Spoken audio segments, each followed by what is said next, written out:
Hey guys, welcome back to another episode of Drag Illustrated's The Racing Business with me, Jason Dukes. I hope you've enjoyed all the episodes so far and have learned from some of the greatest minds in the business, both from their advice, but also just hearing their stories. Super excited about today's guest, Elon Werner. One of the reasons, I mean, he was obviously on the queue to be on the show anyway, but one of the reasons why I'm super excited to be for him to be on the show is that he's actually just been referenced. Probably about half of our guests so far have all said, the term, and I guess we might as well make this the term. But they've said, "Oh, an example of doing it the right way, like Elon," and it's like, "Oh, wow, that's pretty amazing." Like, I hope to grow up one day and have a bunch of people say, doing it the right way, like Jason. So, if you don't know, Elon has multiple different backgrounds. Has been in the game for a long time. Started out with Texas Motorplex, then John Force Racing during probably the most epic times of both NHRA and John Force and massive explosions. Then Coletta Motorsports, and now part of the drag race bracket Bonanza, which is something that he's a proprietor for and creating himself. So I guess that's probably all for the introduction. Let's go ahead and bring Elon in and hear his story from himself. Jason, how you doing this morning? Thanks for having me on. I'm excited. I'm excited to talk to you. You're one of my favorite people. We don't get to see each other as much at the races, but anytime we can get together, I feel like, like-minded people with unique experiences. I always walk away either learning something or feeling better about myself anytime I'm around you. I love that. I appreciate that so much. So I try not to have too much of conversation before we have the show, because I want it to all come out in the show. But one of the things that you said, just, you said who would have thought that I would have ended up here from where I started. So let's talk about where you started and what you even thought, what did you think your life was going to be? I went to a very small liberal arts college in Sherman, Texas. It's now, at the time I went there, it was NAIA. So now it's NCAA Division III, 1,300 students, Austin College. I was playing basketball, not on scholarship, but I hurt my shoulder in a tragic fraternity beach football accident. Of course. And I went into like a 3-week slump in my dorm room.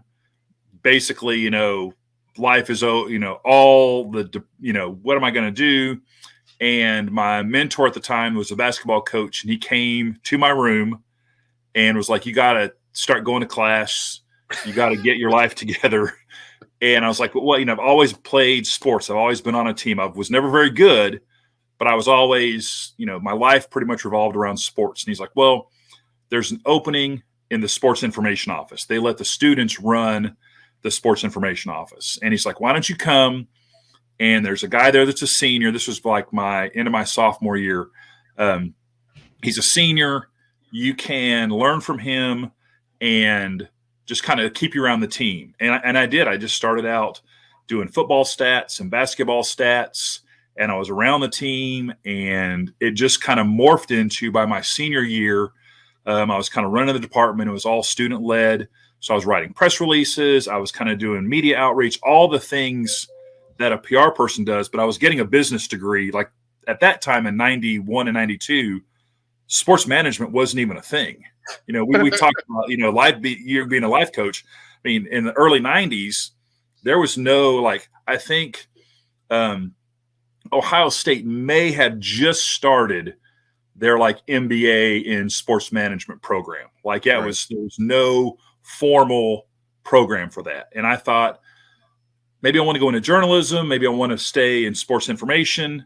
And it just kind of worked out that I got an internship my senior year, or actually I got an interview my senior year in November. This would have been November of 91 with the Dallas Mavericks.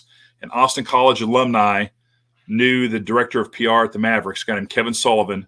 And he's like, "Hey, go interview with Sully, and they might have something for you," because we did Jan terms, like a fall semester, independent study in January, and then spring semester at Austin College. Mm-hmm. So I went and interviewed with Sully. It's like early November, 91. I'm in his office. I'm talking to him. And we're barely just kind of getting past the, "Hi, how you doing? what's going on. And his phone rings, and he's like, hey, he goes, I told my receptionist that, unless it was urgent, please don't interrupt me for the next 30 minutes. And he answers the phone, and he's like, no shit. What? Okay. Yeah. Hey, hangs up the phone, turns around, and says, that was John Black, the PR director for the Los Angeles Lakers. Magic Johnson's about to announce he has HIV. Wow. And at that time, we all thought HIV was a death sentence. You're dead. And he's like, none of the other interns were in the office. He's like, do you know how to use a computer? And I was like, yeah. So he's like, well, he takes me back, and they had that was still when they were doing clippings, like physical newspaper clippings. Mm-hmm. And he's like, can you make a stat box for Magic Johnson versus the Mavericks? Here's the format. And so I do that. And by this time, there's this whole beehive of activity. And I make this deal. I put it on a 3.5-inch floppy disk, and I handed it back to him. And then he's like, hey, man, this is great. Thanks. Really sorry, it's kind of chaotic. Next thing I know, I'm standing outside of Reunion Arena, and I'm like, did I even have an interview? What just happened? And so I just went back to school, and I called him back. I sent him a letter thanking him for the interview, called him back, and he's like, hey, really sorry it's so chaotic. Why don't you come to the Knicks are in town in a couple weeks. Come to that game, and we'll, kind of talk some more. So I didn't know if he was just giving me some tickets for a game or if what was. So I wore like khakis and a dress shirt and a tie, figuring that if it was just tickets, I could take the tie off and just enjoy the game. And I get there, and they give me a credential. It was the first credential I ever got, and still have it, still have all my credentials. And I went down and kind of worked the game, did stats, post-game interviews, and then they brought me back for a couple more games and hired me as an intern the next year. And I worked in their office, and that was probably the best experience for me because the Mavericks were terrible. That was the year that they only won 11 games. They were in jeopardy of being the worst team in the history of the NBA. And, taught me a true axiom of sports PR. You either want to be really, really good or really, really bad. If you're somewhere in the middle, nobody really cares. Mm-hmm. But, you kind of lean into it. And he taught me that he was director of media services, and half of that title was service. So you're in the service industry. You're servicing the media. You're servicing the players, the team, whether it's the New York Times or the Texarkana Gazette. Treat them all the same, get them whatever access, try to be as helpful as possible. And that's what I've tried to do throughout my whole career. And just by happenstance, a Maverick salesperson bumped into a Motorplex salesperson, and the Motorplex person mentioned that they were looking for a PR person. And Louise, who really didn't know me that well, but knew I was looking for a job, said, well, call this guy. He's our intern. He's really done a great job. And this guy named Bill Ancona called me, and I talked to him, and then I went into the Motorplex. I'd never been to a drag race before. I had vague memories of Snake and Mongoose and Garlits from ABC Wide World of Sports, but anything I followed. My family wasn't motorsports people. I barely know which end of a hammer to pick up. And I went and interviewed with Billy Meyer twice. Had no idea he was a funny car driver. Thought every racetrack looked like the Motorplex. And he decided that he'd been hiring drag racing guys and trying to teach them PR. So he's like, well, maybe I'll just hire a PR guy and teach them drag racing. Right. And that's literally what he did. I started working at the Motorplex, and they taught me bracket racing, national events, divisionals, the personalities. But it was great because in Dallas at that time, the Cowboys were really, really good. This is the early 90s. Yeah, I'm a Cowboys hater. I remember. Oh yeah, so yeah, it was painful for me as a Steelers fan. But the great thing was I already had a casual relationship with most of the Dallas media from being at the Mavericks. Sully, was a good reference for me, and I just reached out to these guys, the producers and the on-air talent, and said, I don't know anything about this either, but come down. There's some great personalities. It's a big deal. I will not make you look bad. I will not embarrass you. And that's the biggest deal in the PR world now with motorsports, particularly drag racing, is media does not want to be embarrassed. They don't want to get out of their comfort zone.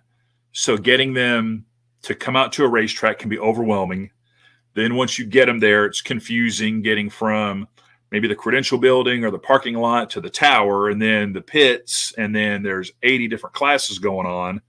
And it's hard for them sometimes to understand what's important, what's not important.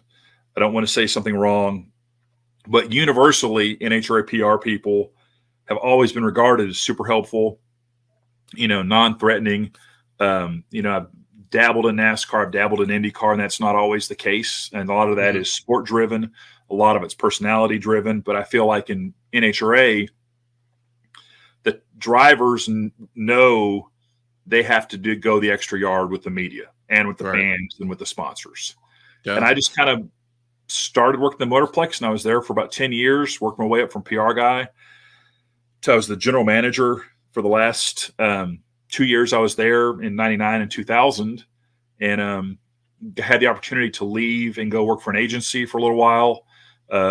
Still continue to kind of work with. Let's actually let's hold the story there and talk about some of the things, because you talked about it. I mean, everything you talked about is important, but some of the things for some of the younger listeners, they may not get like the time capsulation of some of the things that you're talking about. And like the Magic Johnson thing was we're talking about like when no one knew any information about HIV. Right. Magic Johnson has AIDS or HIV. You talk about how you went into the office and they were still doing press clippings, and like the guy, like Sully, who is the guy, literally looks at you and says, like, do you know how to use this thing? And by this thing, he means the computer. The computer. So for some of the younger people listening that may not, they're looking at their either their first internship or their first job, and they come in, they see guys like you, guys like me, and we look at them, they're like, oh man, like, how to do something with this thing that we probably don't know. And can you just speak to the importance for those guys? Yep. Yeah. So I think the biggest thing is I tried to be as much of a sponge as possible and ask questions. If there were things that I didn't know, Sully was always open. If you don't know something, just say you don't know something. Or if you're getting out of your comfort zone, I'll show you how to do it. And try not to have someone show you how to do things twice. But now things are changing so fast. There are a lot of things that the younger generation comes in and they have so much access, so much opportunity to do things with social media, with podcasts. And I think now a young person that's trying to get into the business, if they have a passion for a particular topic, whether it's sports or politics or lifestyle, they can already kind of get their own ball rolling with a podcast or blogs or, video blogs, things like that, or there's their social media content. So when I started, we were writing press releases, still putting them in the mail. You were faxing things. We were recording events on tape and then physically having to drive the tape to a TV station to drop it off for the 10 o'clock news. Now we can do that all with WeTransfer, Dropbox. So the game has changed a little bit, but going back to the service side of it, it's got to the media, and you have the capability to send them photos and videos and quotes, just trying to make it completely turnkey for them. So a media person gets all the information kind of on the first ask. And that was something Sully was really good about teaching me, was kind of anticipating their needs, that if they asked for a photo, I would send them a couple photos, headshot, a couple action shots, and then I would just kind of follow up with, oh, and by the way, here's the player's bio and some game notes, to just go that little extra so they may have everything in one place. And I still do that. If a media person needs, oh, hey, can you get me a quote? I'm always, hey, by the way, here's the quote, but then here's their current headshot. Here's their current shot of their race car, to just try to ensure that the most current information is out there. And then I follow up on, can I add you to my distribution list? What else are you working on? And that's probably the other thing is, I'm a terrible salesperson, but there is a good portion of PR that is sales-like, in that every story I look at is, okay, what is there an opportunity for another story? And, I always try to talk to media people, about what they're working on or what, their interests are, and just continually mine and build those relationships. So, that if they're a fan of Christmas cookies or they're a fan of, Lifetime TV movies, if you bump into a racer or one of your clients that has the same interests, that's an opportunity for a story, or at least to build a relationship. And not everything has to be transactional. That's the other thing that I'm really trying to, you just want to have these relationships. So if an opportunity presents itself, you can capitalize on it. You can make some hay with that. But yeah. Well, let's talk about relationships while you're on that, because one of the things that I heard or hear, like I hear you talking about, these, like, again, the time encapsulation of all this stuff, like we're talking about 20, 30 years ago. Yeah. 30 years since I started. Yeah. 30 years, right? And you're still talking. I mean, hopefully these guys are still alive, but you're still talking. They are. Oh, so yeah, you're still talking about them as if they're like, good friends that you can pick up the phone with right now. Talk about that, because I know that a lot of I shouldn't say I know, but I assume that a lot of young people, you talk about transactional, where it's like people go and get what they can get and leave and burn bridges and all that stuff. But, talk about the relationship building and keeping. Yeah, I think that's probably, I still talk to Sully a couple times a year. Tony Fay, who was also in the office. I worked with Tony. He was Sully's assistant. I've worked with Tony, or Tony has hired me to work. He hired me to work for the agency that I left the Motorplex for. And then I went and worked for Tony again at Tony Fay PR up until about 3 years ago. So these are relationships that I've had for decades. Dave Dinsmore is my mentor in Motorsports PR.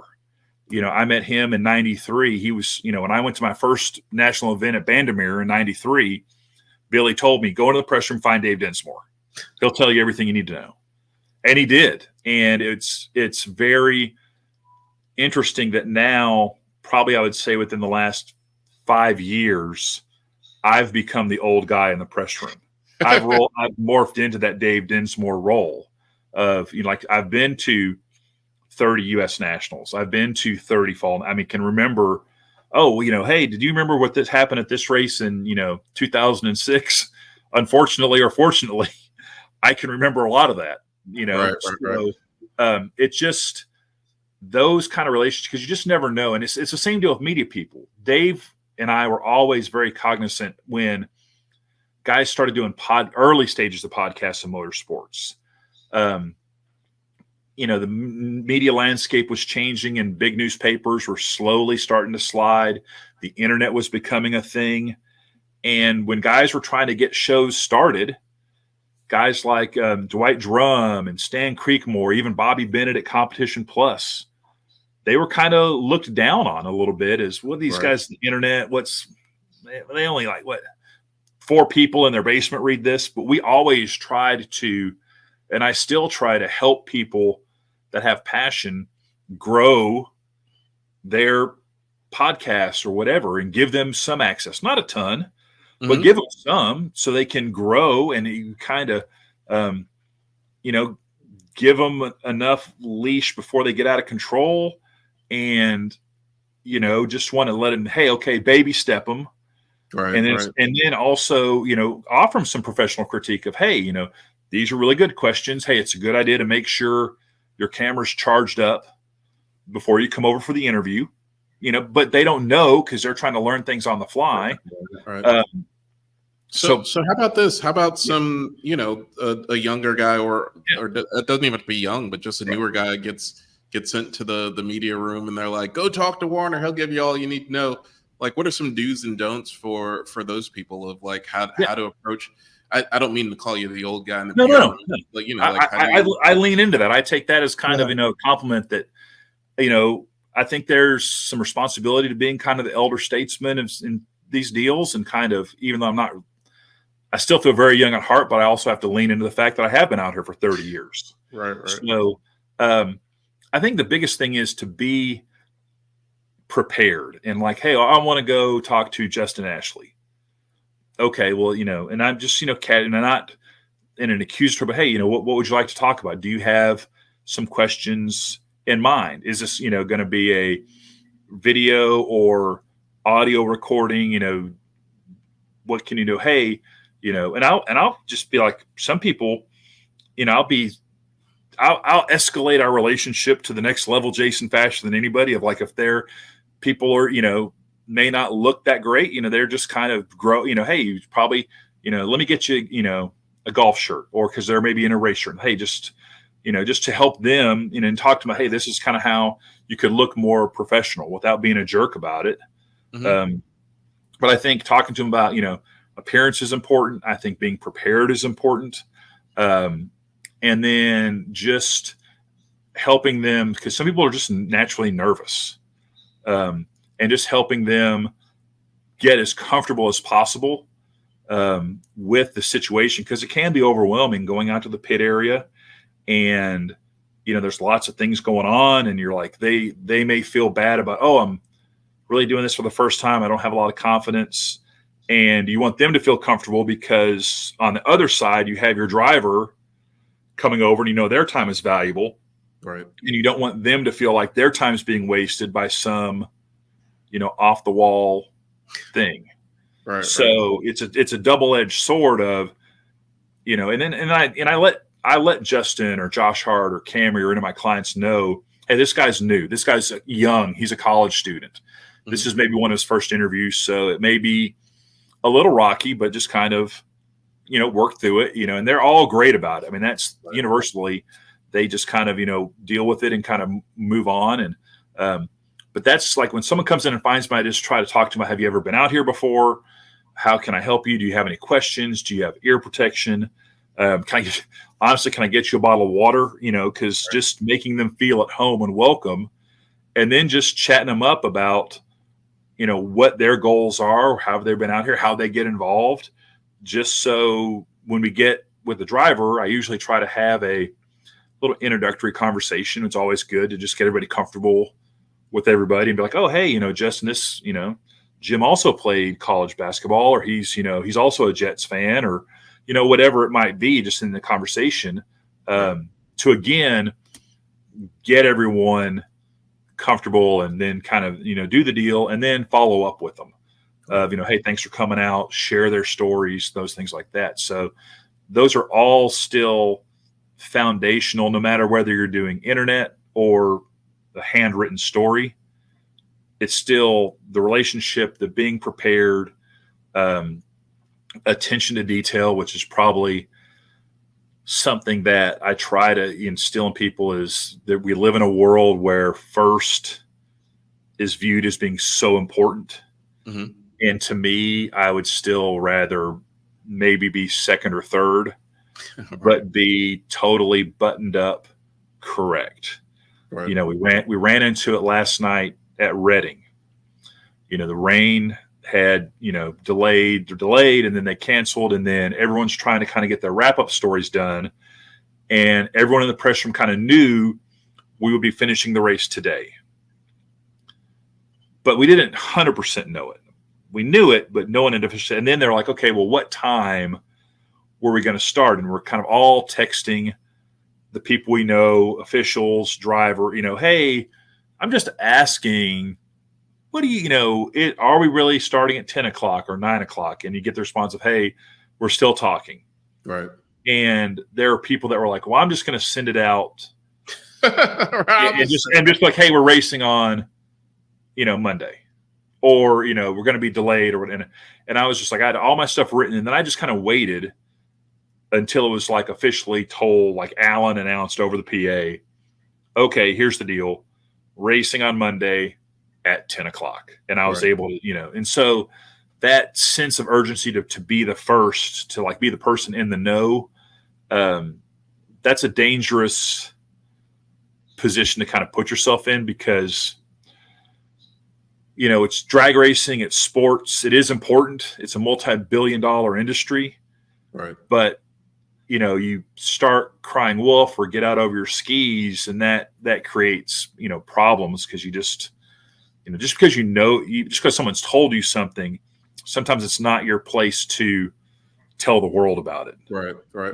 And I battle with that, because, you want to just kind of help your clients out, or kind of, get your stuff out there, honestly, so you can, move on to the next thing. But I repeatedly tell myself, okay, just wait, just be patient. Right. Well, it's probably a double-edged sword too, because people are coming to you for the Yes. information too at the same time. They know you probably know, so they're coming to you. Yeah. Well, let's go back a little bit and Sure. talk just so that we could have the interview go in chronological order. How about the biggest story and or lesson from the Mavs, and then biggest story and or lesson from the Motorplex? The biggest lesson from the Mavericks was probably my biggest misstep with Sully. And this has stuck with me. The year I was there was Shaquille O'Neal's rookie year. And I've never really been he was breaking backboard. For the people for the people that don't know Shaquille O'Neal's rookie year, he would just show up and break your backboards, and that was the whole show. And he was, at that time, he was really a ginormous physical specimen and personality, and he really took the whole league by storm because he was just so big and so athletic, and he was just personable, and he just had this whole vibe about him. And I remember I never got caught up in autographs, but I asked about getting something signed, and Sully let me know that that's not what I'm there for, that my access is a privilege and it's not. And I was so kind of wrapped up in that I forgot about making sure and one of the players got tickets for an away game. And so kind of the attention to detail with kind of the little being a little starstruck kind of compounded. So that was probably, on the PR side, we do get a lot of access. You get a lot of great experiences, but that's what you get. You get the memory, you get the experience.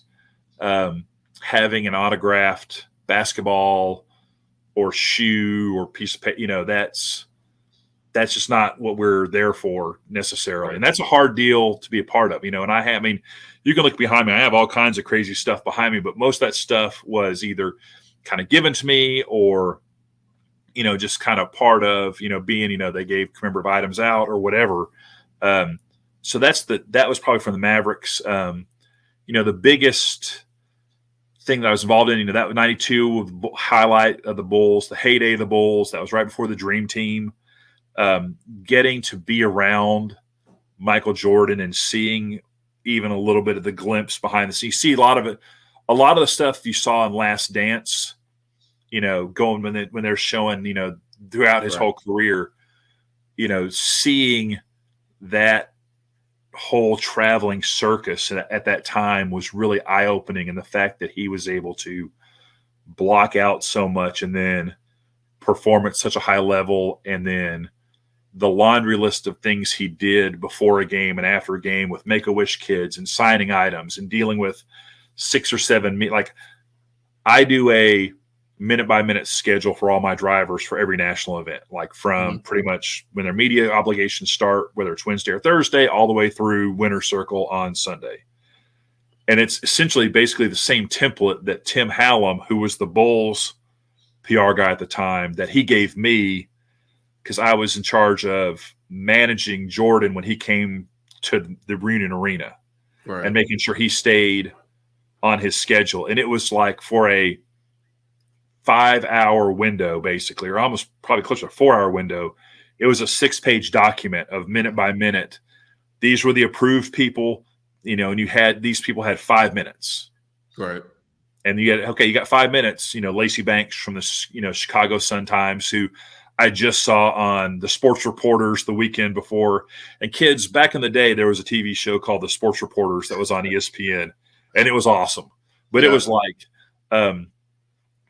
and then being the guy that's like, okay, Lacey, your 5 minutes is up. And kind of a little bit of speaking truth to power on that was also being the guy that, hey, you're responsible for, okay, we're done. I know you think you got more questions, but you knew you had 5 minutes. This is how you use your 5 minutes. We got to go on to the next thing. Right. And managing those schedules was, a deal. So the Mavericks taught me that. And then just not getting starstruck. I mean, I grew up a huge NBA fan and just realizing this is the job. You have to be able to silo the job from your passion and interest. And, the very first game that I worked was the Knicks game. We've mentioned Patrick Ewing was the first player that I ever followed from the McDonald's All-American High School game through Georgetown to the Knicks, and then to be like face to face with him, or face to like mid chest. Yeah, it was just kind of a little nuts. Like, you're like, because you're a college kid and you think you know everything, and you're like, they just basically kind of my initial tour. They just kind of walk you through the locker rooms, and you're like, oh, there's Derek Harper. Oh, there's Rolando Blackman. Oh, there's John Starks. Oh, there's Patrick King. Oh, what? Pat Riley standing over there in the corner in a $5,000 Italian suit. Okay, right. Yeah, this is kind of cool. You go back to school and have no one to talk about it with, right? Because you're like, hey, who do you guys meet at work? They're like, I work at McDonald's. You're like, right? Yeah, exactly. I still saw the same people we see every day because I'm working in the school bookstore. right. Yeah, I had that experience. I worked for the Nets. Actually, worked for the Nets in high school and college, and a bunch of different things like that. So yeah, I had the same experience. Like in high school, it's like, yeah, no, here's a picture of Michael Jordan and Scottie Pippen, and and they're like, yeah, I work at McDonald's. Right, exactly. Yeah. And you do have to be aware of that. Like, I would just occasionally, you would just say like, oh, hey, well, worked the Utah Jazz game, and then afterwards, I talked to Karl Malone for just 15 minutes about motorcycles, and people were like, sure, you talked to Karl Malone. Right. Like, no, really, I did. Yeah. And then you just kind of have to be like, is it really that important to like be, you're right. And that's, right. You're right. Is it really that important to convince this person to believe? Right. Well, there's also back in the day too. If he did even take anything close to a selfie, like it took 2 weeks for it to get processed. So exactly. There's I'll prove to you in 2 weeks if that photo actually comes out. Yeah, assuming they processed the film correctly. Yeah. So how about biggest lesson at the Motorplex? And then we'll move on to, was John Force Racing after that? Well, let's do it one at a time. Biggest lesson at the Motorplex. The Motorplex was probably the toughest lesson. Was the very first race that I worked. Jimmy Nix, who is a Division IV Hall of Fame top fuel racer, had a catastrophic incident on the track and unfortunately lost his life. Very first race out of the box. And dealing with that kind of seriousness, dealing in managing the media, managing the fans. And again, this was just, we didn't have social media, but you had, people with cameras, and you had news media wanting to reach out. So kind of managing that. And I actually, at that time, I reached back to Sully at that very night, and I was like, hey, this happened. What do you do? And he was like, I got to be honest. He goes, I've never had to deal with that. And that was a big life lesson, that we are in a serious business. You have family members, there were people that were calling that were, I think it was a sister or his brother had heard from somebody, and they're like, is this true? And you're trying to balance, are you really the sister? Right. And I'm like, okay, well, I can't really speak to that, and just holding fast to that line of, I don't have any more information than he was transported from the track to the Ennis hospital, and the family's going to announce any further details. Mm-hmm. And just really knowing that that's really all you can say. You may know more, but it's not your place to say it, or you don't really, So that was probably the hardest right out of the gate, which again, unfortunately, I've had to deal with that years later with Eric Medlin when I was at JFR. I was at the U.S. Nationals when Blaine Johnson, had his accident. So that time at the Motorplex, but then also on a brighter side, the Motorplex, I was a department of one. Mm-hmm. So I was, we had a newspaper. I was doing the media buying and commercial production, which I kind of had to learn on the fly. You're writing the press releases. So I got a crash course in all things media services. Right. And that was probably the greatest incubator for me, in that just continually try to get better and ask people how do they do stuff. When I saw something that I liked or I thought was cool, particularly on the radio and TV production side, since I was working with radio stations and TV stations, I was like, hey, I saw this commercial. Who made this commercial? Or did you guys make this? Or how did you get this done? So that was being open to asking for help. Mm-hmm. And, I started at that time, Ryan Haas, who I still work with now at Ford Sports Marketing, he had just started like a couple months earlier at the Motorplex. And we were two peas in a pod, but we couldn't have been more opposite because he had grown up around motorsports. He had come down to the Motorplex from, I think, the Tulsa track. And he had worked there, and like coming to the Motorplex was like his dream job. Like he knew the Motorplex was the super speedway, and he was familiar with the sport and all these things. And then he's the marketing guy, sales guy, and then this PR guy shows up that doesn't know anything about drag racing and is like, oh yeah, well, he's, but I had, and Ryan knew, has had a tremendous career. He's worked for the Hunt family and he has his own company.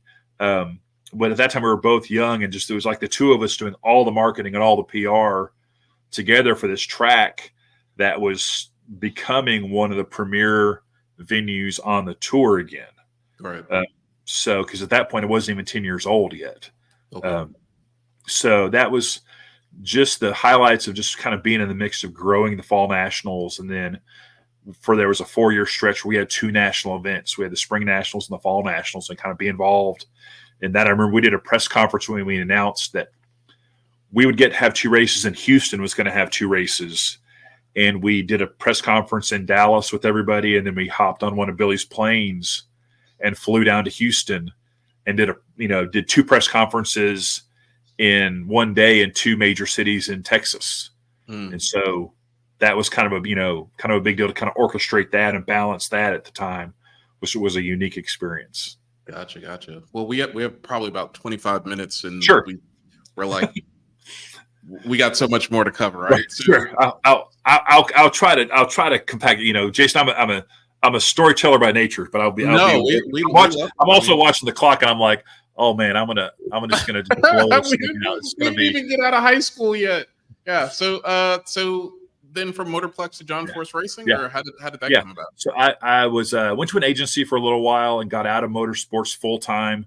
Was still doing stuff with the Motorplex and Fun Ford Weekend. Actually, too, but I know I talked about the time that we have, but also, just also to create some chronological order to, or some history to it. Like, where was John Force when you, because now we look back at it and it's like, oh, John and Ashley and Courtney and yes, but, where was it when you started? John was just starting his 10 championships in a row stretch when I was the Motorplex. So when I was the Motorplex was the heyday of Force's 90s decade of dominance. So he would continually, when he was coming through the Motorplex, he was the biggest name. There were a couple years when he won the Motorplex race that all but locked up the Funny Car Championship for him. He was the biggest draw, and I knew Dave Dinsmore, and we towards the end of my Motorplex career, we talked about, would I be interested in ever working for John Force? And I was like, I think I would. I think I'd like to work for a team. And I stayed in touch with Dave, and then I worked for an agency for a while, and then got offered the chance again through Tony Fay to go work for Beckett Publications. And they made the Beckett Basketball, Beckett Baseball, the trading card magazines. They basically did the valuation. And I remember when I accepted that job, it was in the fall, and I told Dave about it, and we had been kind of talking to Force about me coming to work for him, and that basically was the deciding factor that I wasn't going to go work for John in 2006. And John immediately was like, well, why can you work for his contract?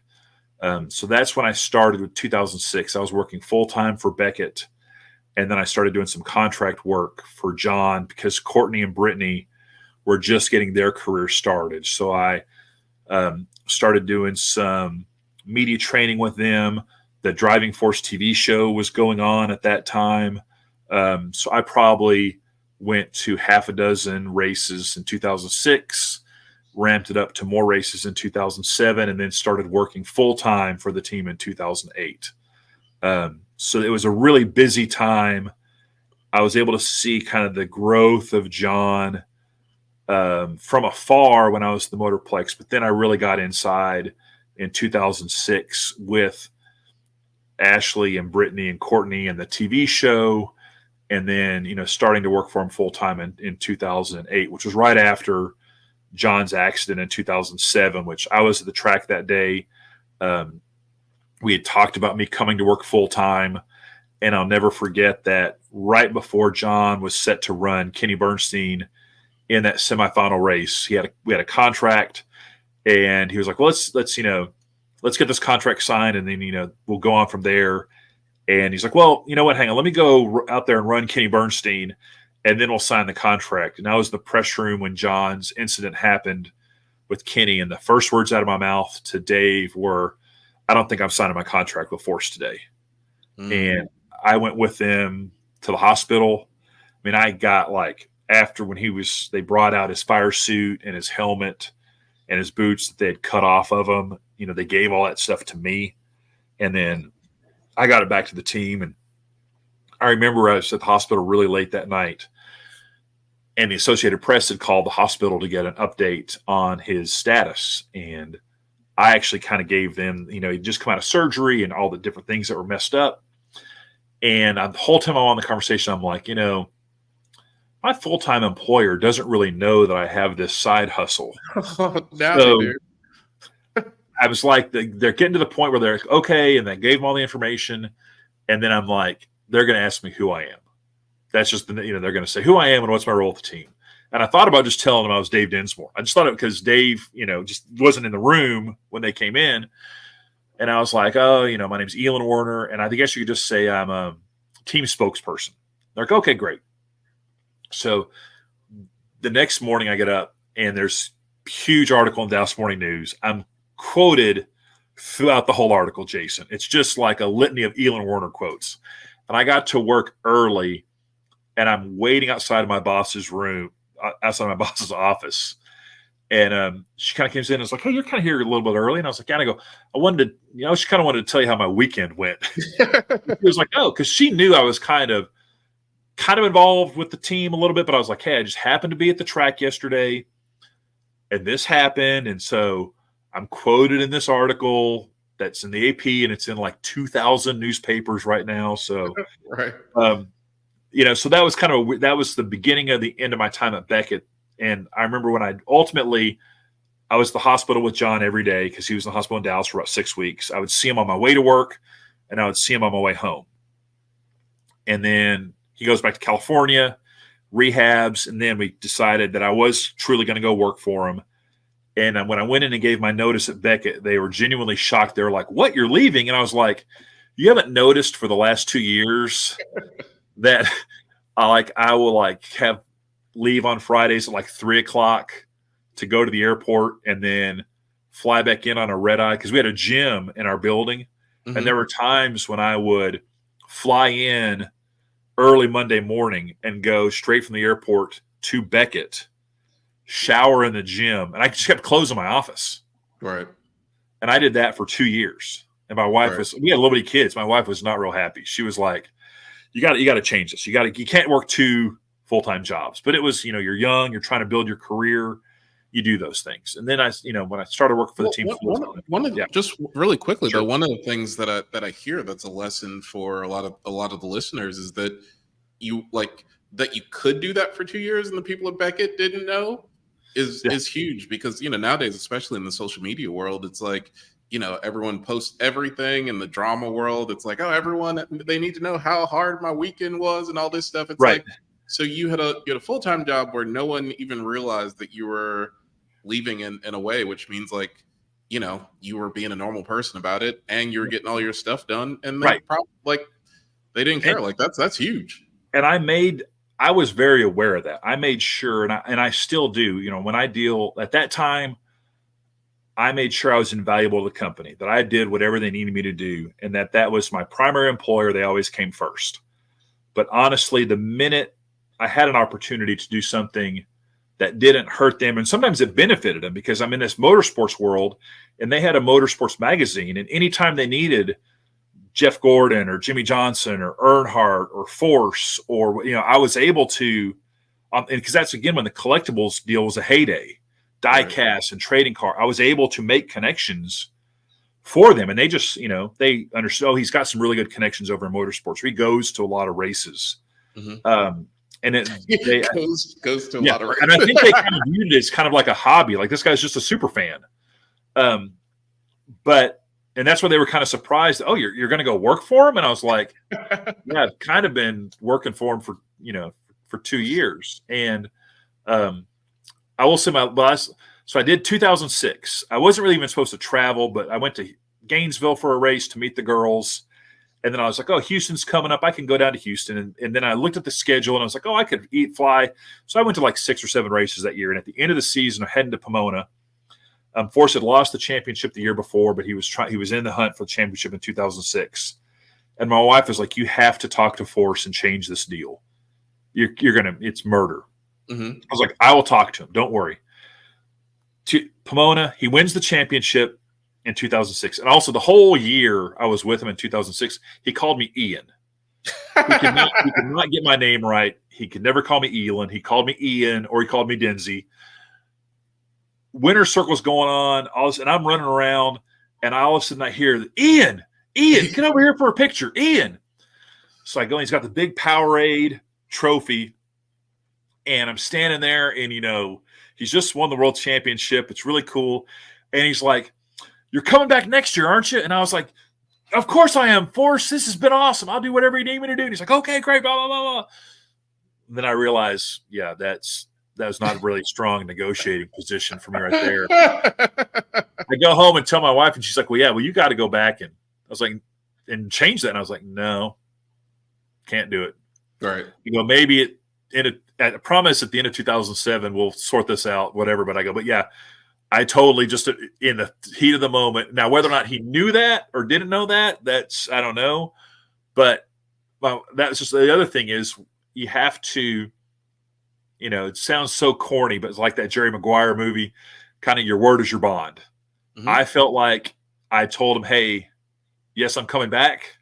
So you got to come back. So I came back. And that's, when you agree to do something, you do it and you finish it to completion. And then you try to, if it's out of whack, you try to fix it. And if it's, so that's the deal is, in this industry, this as well as anybody, honesty, being straight with people, that has also served me very well. And it hasn't always been easy. I haven't always been like that. You always, you talk in gray areas and you fudge things, but now I feel like I've made it a point to just be upfront with people, to be straightforward, and to be like, hey, this is what I can do. And if it doesn't work for you, that's okay. Right. But that's that's where 53-year-old Elon is. Right. 32-year-old Elon was not maybe that patient or that aware. Right. Well, but it's also 50 years worth of experience telling people what I think I can and can't do. And it's like, well, you got a 20-year-old promising you that they can do it. Like, if they can, they can. But 50 years of experience is probably telling you this is what you can't. Is it cool if we skip to biggest lesson during the John Force era, John Force racing era? I think the biggest lesson I learned from John was how to manage multiple personalities. John Force Racing is not an entry-level position. It is high pressure, high stakes, high expectations, and you have to really be aware of that, and just that you are a reflection of John Force Racing. If you go out and get drunk, that reflects back on John and Robert and Brittany and Courtney. If you go and say something stupid, that reflects back. And also, they're the stars. I really felt like I was never a star. Like, one of the things that overwhelmed me one day is we had an Oakley deal, and I just happened to have a pair of Oakley gargoyle sunglasses. I don't even know where I got them, but I was wearing them, and that gargoyles had probably kind of gone a little bit out of style. And Torch, who was the Oakley guy, saw me one day and was like, "Hey man," he goes, "you need to come over to the Oakley tent, and I need to get you some new glasses." He goes, "You're around Force all the time. I can't have you wearing this stuff that's outdated." So I go over to the Oakley tent, and he's there, and he's like, "Hey," he goes, and he kind of has me try on a bunch of them. And he's like, "Oh yeah, these look good. You like these?" And he gave me 3 pairs of sunglasses, and I look at them, and they were like $250 a pair. And I'm thinking, I don't have $750 to pay for sunglasses. And I'm like reaching for my wallet, but I'm like, okay, I came over here, and this is again walked into it without really. And then he's like, "Oh, no, don't worry, hey, you're with Force. Force is an Oakley deal. Just just wear these." And that was like the first time that I ever clued into my appearance, my look mattered in the overall scheme of things. So that's why, I try to always, look professional, and really within reason, even like when I'm in a hotel, even when I'm kind of on my own time, and there's not really any your own time right now, but it's very rare for me to wander out of my hotel room without at least looking semi put together. Right. Because of social media, you just don't want to, have poor. But the other thing you kind of touched on of this, the constant updating, is I'm the worst social media follow out there. Every now and then I'll throw something up just because it's just kind of funny or whatever, but it's never about me. It's always about Justin or Camry, or at that time, John Force or the Colettas, because my job is to make them look good, not to promote myself.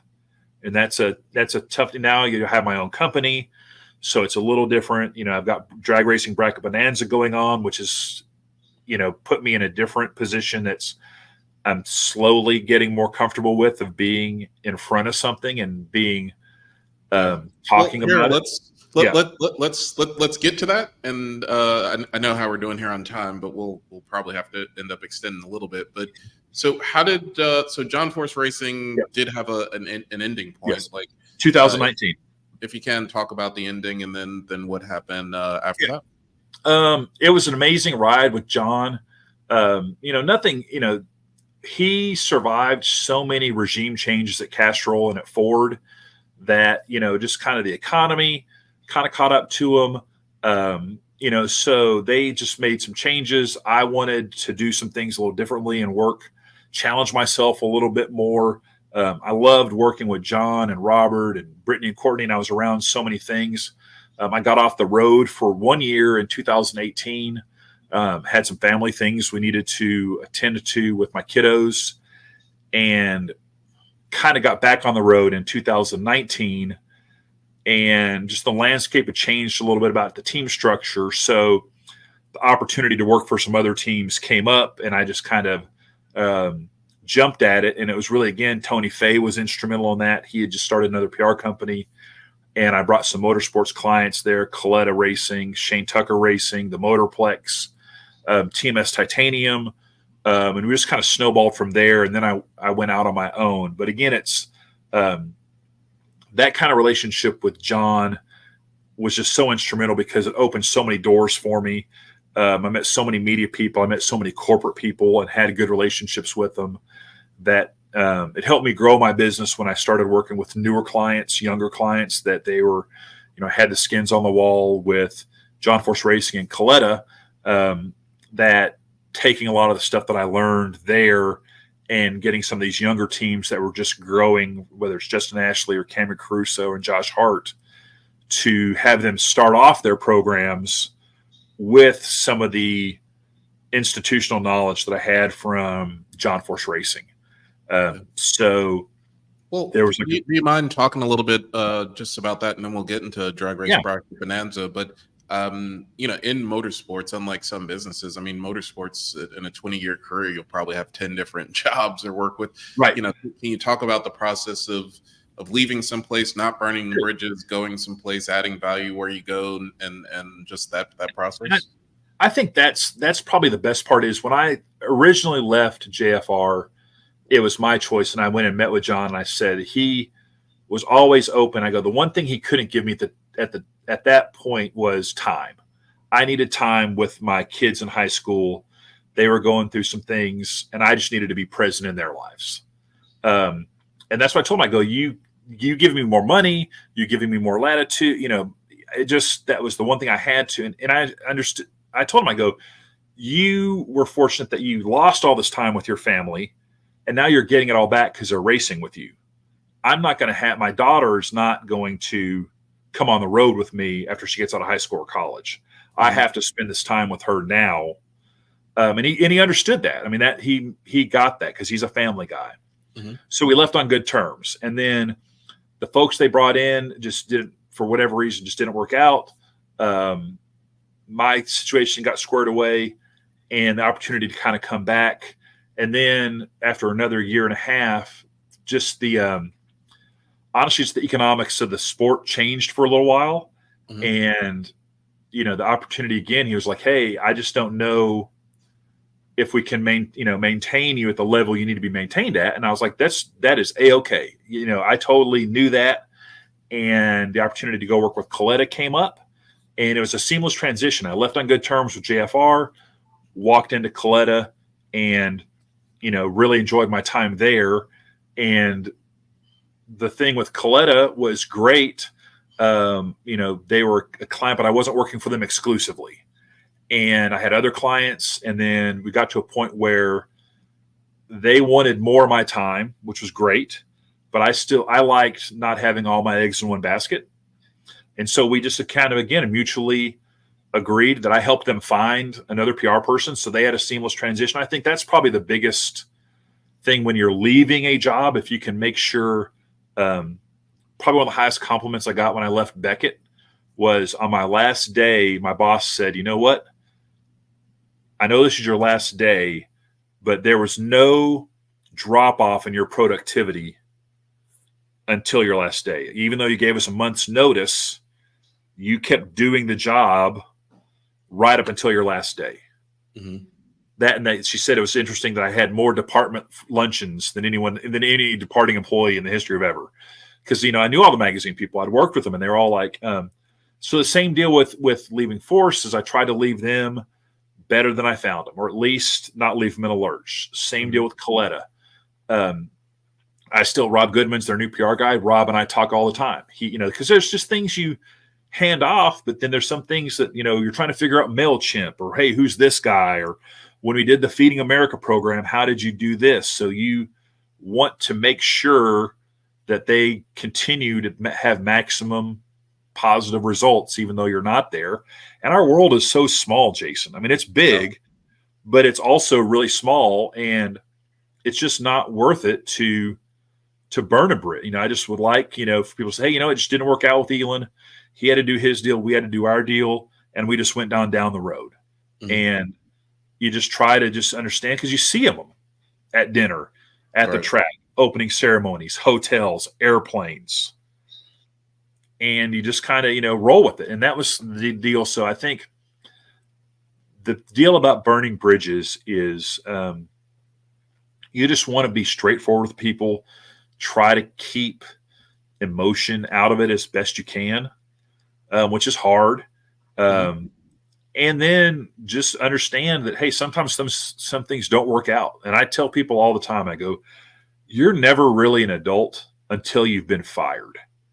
I mean, I think and you just try not to take it personally. But, I've talked to any number of people that some people knew they were getting fired. Some people got blindsided. Right. And I was like, is just probably the racing version of that too. Is you're really not into racing until you've been doing the perfect job, and everyone on the team is doing a perfect job, and the money just runs out. Yeah, exactly. Yeah, I mean, we lost when I was at Tony Fay PR. I was doing the PR for the International Hot Boat Association, drag boats. I got them a huge, like an 80 column inch story in the Dallas Morning News business section front page, like business and sports, all about the International Hot Boat Association. Now, Jason, you're probably familiar with the Hot Boat Association. It's not that big of a deal. It's cool, but it's not Formula One. It's not IndyCar. It's not NASCAR. It's not NHRA, but Right. it's drag. It's the premier, huge, probably the biggest sports business article about motorsports that year. I got fired off that account 2 weeks later because they didn't get any sales calls off of that article. Right. And I was just kind of like, that really sounds more like a problem with your sales department. Right. But you know what I did? I took it in stride. I still have that article. I still use that article as, hey, this is one of my better gets. Right. But that's until you've kind of been said, hey, you think you're doing a good job and you're not, which is a learning opportunity. Mm-hmm. Or you're doing a good job and the money runs out, or personalities get involved, or, circumstances or whatever.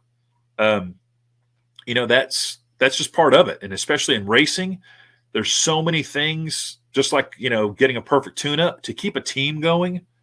Marketing, PR, social media, hospitality, catering, travel. Some things Right. have to get cut. Some people can't afford some things. Yeah. And you just have to realize that. Yeah. One of the other quick things, I'll just say this just to reiterate it, just in case people didn't hear it. But I heard you talk about priorities, and like with John Force Racing, you just had a list of personal priorities, and that them increasing priority number 4, increasing priority 5, or increasing your pay or increasing your nothing solves a priority other than it. Right. So to make sure that people listening, it's super important to figure out what your personal priorities are, right, and to make sure that those are covered. Let's get to the see, now I forgot the name. Drag Race Bracket Bonanza. It's a mouthful. I understand. It's a mouthful. So, well, it's also very new too. So yes, can you just give us like the 2 to 3 minute version? I'll give you the elevator pitch on it. It's okay. And not just the elevator pitch, but also the elevator pitch on it, but then also some of the struggles you as a person came up with creating it. Yeah. So I've always filled out a college basketball bracket every March. Whether I follow, and I never follow college basketball until a week before March. Everybody fills out a bracket, and I pick based on personal feelings about whether or not I like Duke or North Carolina or mascots or crazy names, but I fill it out. And then you kind of watch the games. And for years, I've thought we do this. We have a 64 team bracket at every national event, or most national events, 15 times a year. People love that. We call it a ladder. I'm working to transition it to more, let's just call it a bracket, more universal. And for the last 3 years, I've really been talking about how can we create an online version of our brackets that people can fill out in real time and then watch the TV show or watch NHRA TV and feel like they have a skin in the game. Mm-hmm. And I've been talking about it. And there have been conversations about betting coming into NHRA, or is there betting? And there's win lights bets, which is really cool, which I did at the Pro Mod race earlier this year, but it's a little different than what I wanted to do. And I just decided, you know what? I'm just going to do it. I'm not going to be the guy that, I saw a Denzel Washington commencement speech where he talked about a guy on his deathbed surrounded by the ghosts of ideas or thoughts that didn't come to fruition because he didn't act on them. And he talks about what ghosts are going to be around you on your deathbed. And I was like, I don't want this to be an idea that I don't at least make a run at. Mm-hmm. So I knew some computer programmers that just got out of college. And I talked to them about, can you make me this online version of these brackets that fans can fill out, that has a national leaderboard that we can do in real time. And how do we go about that? And we just started building it in February of this year. We tested it through the Western Swing and Topeka and Brainerd, and then we launched it at the U.S. Nationals for fans. And it's going pretty. No one's done anything kind of like this, so I don't know what's good, what's bad, other than we had hundreds of people playing at the U.S. Nationals. We had twice as many people sign up at Reading but we got and this is the learning curve deal. This is where, unintended things. Having a race that scheduled to start at 10:30 Eastern on the East Coast, then gets moved to 9:30 start time. Right. That killed our Sunday signups because that's 6:30 on the West Coast. Right. So our window to get people to sign up is very tight. You have to really educate people. The brackets are live. Here's your window to fill them out. They lock right before first round. Right. So a lot of times I only have a 15-hour window, best case, to get people to fill out brackets. But we're working on that. So that's something we're educating people on. We do free prize. It's free to play. This is an investment on my part. I don't know what it's going to become, other than I'd like to keep it a fantasy sport so kids can play. Mm-hmm. I like the fact that junior dragster kids can play and they can kind of follow the heroes. We're going to make it more dynamic on the stat side with head-to-head stats, and so people can make an educated guess even though they don't know anything about the sport.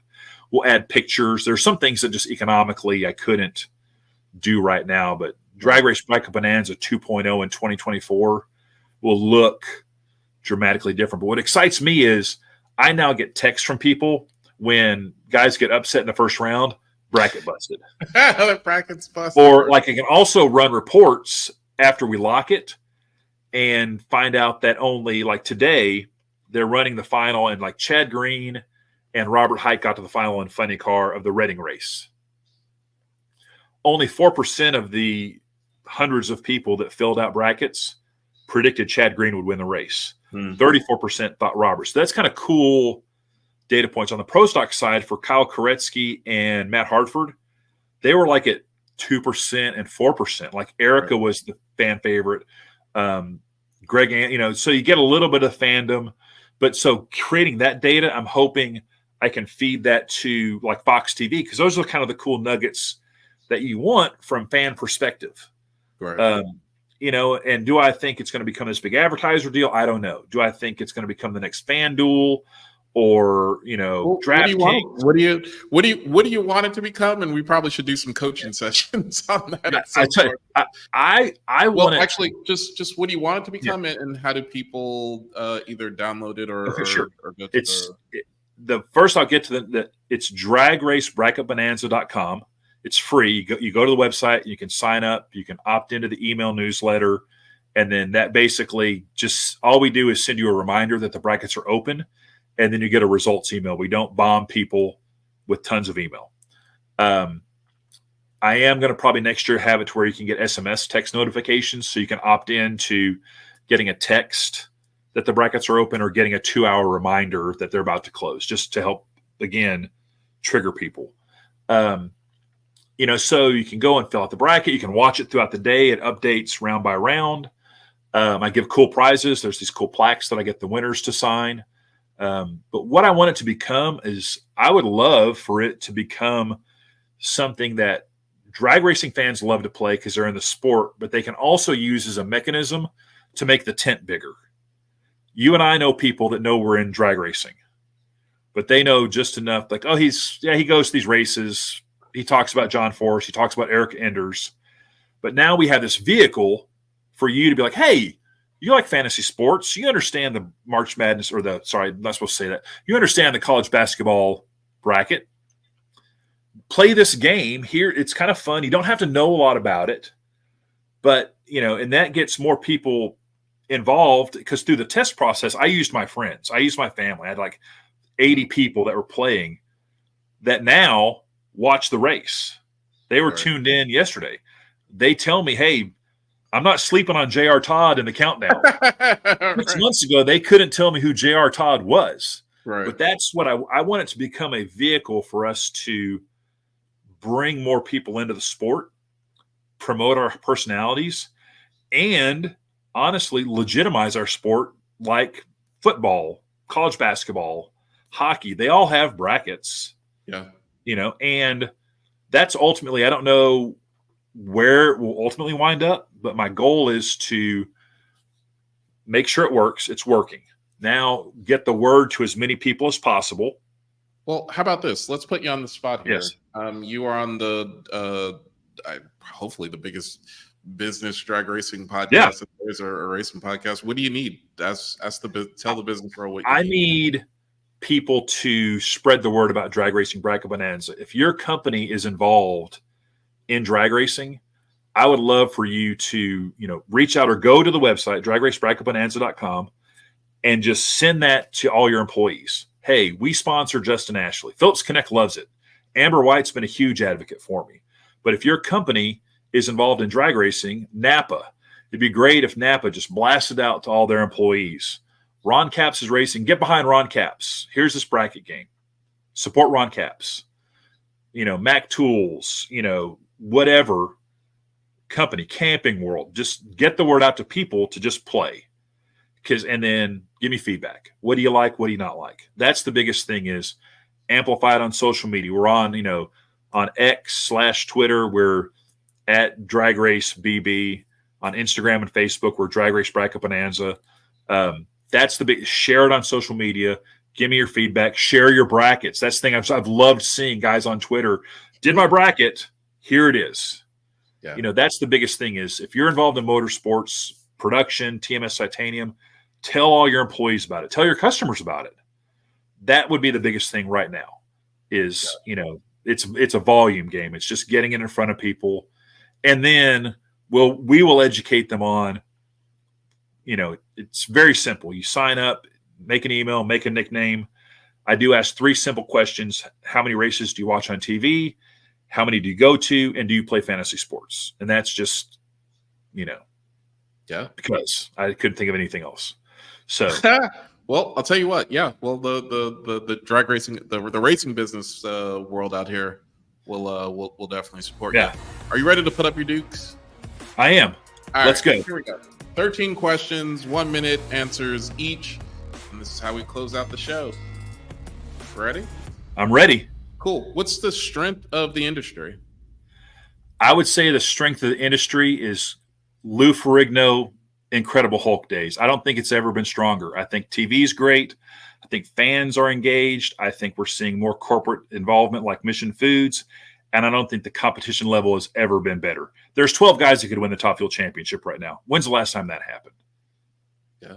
Weakness. I think we need to be more open to change. I think that, there's been an understandable uncertainty about the pro superstar shootout. I think that's a great thing. There's uncertainty about Drag Race Bracket Bonanza. I think that's a great thing. There's just some uncertainty about, are we all really pulling the oars in the same direction? And I think we all are, but that's probably the biggest thing, is the threat. People feel threatened by change. And I think we need to be more open to working together to grow the sport overall for the betterment of the sport. Okay. If the answer is different than what you said, what's the biggest opportunity? Oh, I think hopefully Drag Racing Bracket Bonanza, fantasy sports. I think sports betting. I mean, that's NFL's leaning into it, NBA. I mean, they've been leaning into it for years, and that's the thing people have to understand. Now you hear the big 4 sports talking about over-unders, parlay bets, things like that now, but they don't realize they've been greasing those skids for 10 years. Right. We're just starting to grease our skids. So I think sports betting and fantasy are 2 biggest opportunities. Biggest threat? Man, I just think, and honestly, environment. I just think that, I don't understand all the intricacies, but you were nitromethane, travel, quote unquote, greening of, and I'm a big fan of green. I'm a big fan of, energy, batteries, all that stuff. I think we are potentially susceptible to someone be like, oh, what exactly is this nitromethane? What exactly is happening here? These combustible engines, things like that. That's my biggest, is someone that doesn't understand what we do coming in and trying to legislate what we do. Most overrated part about either your job or your life or the industry? Oh, that it's just a big vacation that I just get to go to races. That, man, you're living you're living the dream. I do love what I do, but days like yesterday at Maple Grove where it's raining all day, and that's probably it's not all puppy dogs and kittens with the travel and the expense and, just the uncertainty of that's probably the biggest misconception. Most underrated. Man, how awesome it is to win. When your teams are rolling, it really is really cool. And just kind of being around some of the personalities, the crew guys, you see how hard they work, the crew chiefs, the hospitality people, that how win lights solve a lot of problems. And that's totally, I think, underrated. Biggest mental hurdle? For me, it is setting aside my social media bias. As an old school PR guy, it has taken me a while to, I never looked down on social media, but I now see how impactful it can be, how the outreach, how popular it can be, and how it really can work hand in hand with traditional public relations media services. And for a while, I used to think that marketing and PR were werewolves and vampires like Twilight. Now it's kind of the same kind of deal with PR and social media. If they work together in concert, they are an unbeatable force to grow your program, to grow your awareness and things like that. Yep. How about the last thing to say to the younger people coming up behind you? I would truly say to just show up and work as hard as you can, and just be open to constructive criticism and just try to take chances. It is okay to fail and to get it, as long as you're not habitually failing. You fail at different things. Don't keep screwing up the same thing over and over again. But if you're trying and just misstepping and trying to get better, that is progress. Yep. How about the last thing for the people older than you, the people that went before you? Just keep understanding that you're still valuable, that you do have institutional knowledge, and that you may not understand social media or the internet or just how fast things are working or how new racers are coming on board, but you have value. Your knowledge of how things used to work is not obsolete just because it's working differently now. And how about for your peers? I'm very fortunate to have a lot of people that I work with that I really like, that really are smart and work hard. And I think, and I could do a better job of this too, is being more social. We used to do PR dinners. We used to socialize more. Now we work all the time and we work really well together, but I would like to do more things with my peers away from the track, where we're just chit-chatting about life and our dreams and our goals, versus just constantly talking about stories and videos and drivers and those kind of things. Because I work around some really incredibly interesting and smart people, and I know there's so much more to them, but I'm lucky enough to get their racing world, but I know that there's foodies out there, and there's people that know wine, and they travel and those things, and we just never get a chance to talk about that.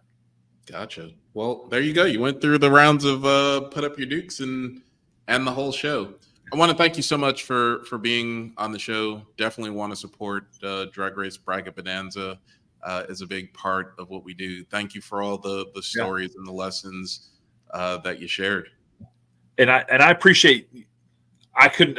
As soon as I heard about the show, I got so excited. I texted. I was like, "We need content like this," and that's like you're talking about things.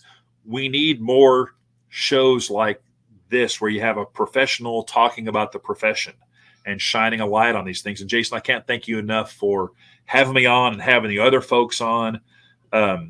You learn something from just listening to people that you don't know anything about. I mean, that sounds like duh, but you just do, and take the time. No, it's an hour-long show, and that's probably one thing I can work on, is taking the time to do more listening to podcasts and shows like this to educate me and make me a better person. So thanks so much, Jason, for having me on. Awesome. Thank you for coming on and for sharing the information. And thank you guys for listening. I hope you guys find this super valuable. Once again, I'd like to thank our sponsors, Drag Illustrated. I'm sorry, I have a buzzer. I don't know if you guys could hear that in the background, but Want to thank Drag Illustrated for putting the whole thing on for us, and also our other sponsor, which is Racers Club. And you can find all of their stuff at racers.club. Finally, our executive producer, JT Murder Tundra Hudson, who helps puts this all on for us. So thank you guys, and we'll see you next week.